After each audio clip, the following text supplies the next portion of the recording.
Mwaramutse neza, mbifurije kugira amahoro ndetse n'umunezero muri Kristo Yesu.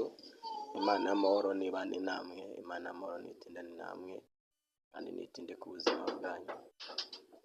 Reka nkomeze mwebwe mwese, inshuti, imiryango, abavandimwe, bigezweho n'ingaruka ya Genocide Yakorewe Abatutsi. Bababwire ngo mukomere kandi Imana y'amahoro ikomeze kubaba hafi, irushaho kubarwanirira